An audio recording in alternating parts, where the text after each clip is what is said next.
আসসালামু আলাইকুম দর্শক বন্ধুরা, ইউ থেকে একটা কুকুরের ছবি ড্রয়িং করা শিখতে ভিডিওটি প্রথম থেকে শেষ পর্যন্ত দেখতে থাকো এবং খুব সহজে শিখে নাও এই ধরনের ড্রয়িং।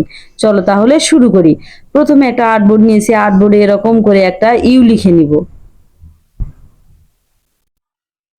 দাগটা একটু গাঢ় করে দিব। এরপর ইউ এর মাথা থেকে একটু নিচে এরকম করে একটা লাইন থেকে কান এবং মাথার উপরের অংশ এবং অপর পাশে আরেকটা কান এঁকে নিব। দুই পাশে দুটো কান এবং মাথার খুলি হয়ে গেল।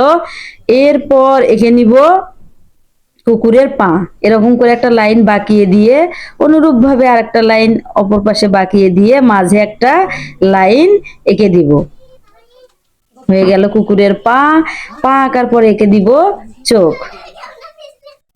এই চোখ অঙ্কন করার পর এঁকে দিব এই পা থেকে একটা লাইন বের করে বাঁকিয়ে এবং কানের অংশ থেকে একটা লাইন বাঁকিয়ে এঁকে নিব কুকুরের পিছনের দুটো পা।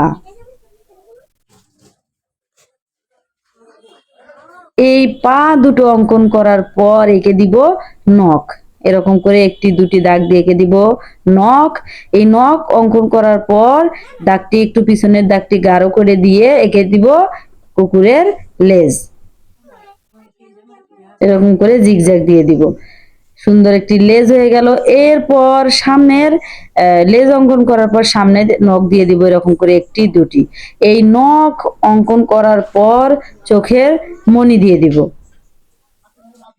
এরকম করে ছোট্ট করে একটা এপাশে একটা বৃত্ত এপাশে একটা বৃত্ত হয়ে গেল চোখের মনি। এরপর এঁকে দিব নাক। এই নাক অঙ্কন করার পর এঁকে দিব মোষ এবং মোষ অঙ্কন করার পর এঁকে দিব মুখ এবং নাকের দাগটা গাঢ় করে দিব। এরপরে রাস্তায় কুকুর দাঁড়িয়ে আছে এরকম রাস্তার চিহ্ন এরকম করে দিয়ে দিব। এর সাথে সাথেই ড্রয়িংটি শেষ। জানি না কেমন লেগেছে, ভালো লাগলে like comment share and subscribe করে পাশে থেকো এবং পাশে থাকা বেল আইকনটি অন করে দিও। ধন্যবাদ সবাইকে।